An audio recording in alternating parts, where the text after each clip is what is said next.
MP में जो Parmar family ने आत्महत्या की है, फांसी लगा ली है, कारण आप सबको पता है ईडी की छापेमारी। और ईडी की छापेमारी कह लीजिए या भाजपा की छापेमारी कह लीजिए और गुंडागर्दी कह लीजिए। एक्चुअली में ईडी एक ऐसा विभाग है जो इस समय गुंडागर्दी के नाम पे चरम पर पहुंच चुका है।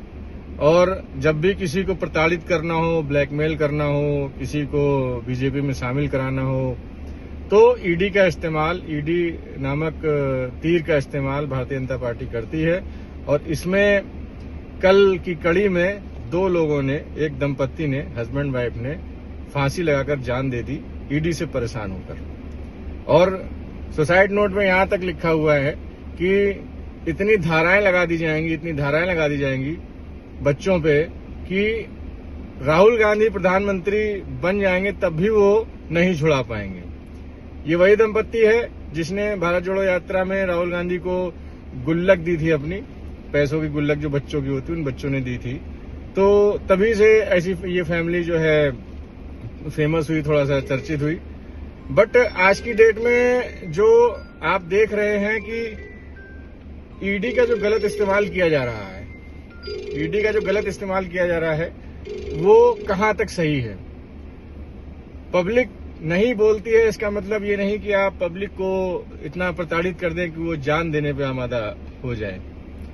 ईडी का इस्तेमाल बड़े बड़े जो बिजनेसमैन गलत तरीके से बिजनेस कर रहे हैं, गलत तरीके से पैसा कमा रहे हैं, जो फ्रॉडगिरी चल रही है सरकार में, सत्ता में बैठे हुए उच्च अधिकारियों में।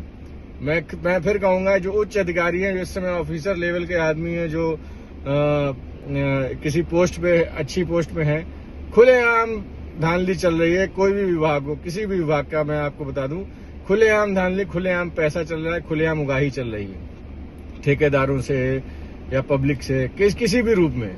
तो जो जेब भरी जा रही है अधिकारियों द्वारा, अपनी खुद की जेब भरी जा रही है और सरकार का सपोर्ट किया जा रहा है, इसमें ईडी क्यों चुप हो जाती है? ईडी कहां भाग जाती है, कहां गायब हो जाती है? ये सबसे बड़ा सवाल है। ईडी उसी पे तीर चलाती है, वहीं पे आक्रमण करती है जहां पे उसको कोई ना कोई फायदा होने वाला होता है, फायदा मिलने वाला होता है। ये आप सभी लोग जानते हैं। मगर किसी की जान की कीमत, मैं समझता हूं भारत सरकार को भी हक नहीं है, राइट नहीं है कि उसको इतना प्रताड़ित किया जाए कि किसी की जान चली जाए, कोई आत्महत्या करने पे मजबूर हो जाए, विवश हो जाए। सोचिए एक बार कि अपना देश किस दिशा में जा रहा है और किस दशा में होने जा रहा है। तो सोचना भी बनता है और इस पे गहन चर्चा का भी ये विषय है। हम लोगों को सेल्फ थोड़ा सा देखना चाहिए कि क्या सही हो रहा है, क्या गलत हो रहा है। आपको क्या लगता है कि जब भारतीय जनता पार्टी ऐसी सरकारें, जिनको सत्ता का नशा इतना हो गया है कि वो सत्ता से हटना नहीं चाह रहे हैं, एन केन प्रकार सत्ता में ही रहना चाह रहे हैं, आपको क्या लगता है जब उनको लगेगा कि अब हम सत्ता से बहुत दूर हो जाएंगे, हमको सत्ता नहीं मिल पाएगी, तो वही होगा साथियों जो अगल बगल के देशों में इस समय हो रहा है। वही होगा जो श्रीलंका में हुआ, वही होगा जो बांग्लादेश में हुआ है, वही होगा जो अभी सीरिया में हुआ है।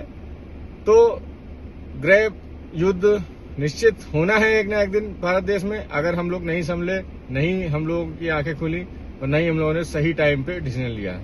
फिलहाल के लिए इतना ही। बहुत बहुत धन्यवाद।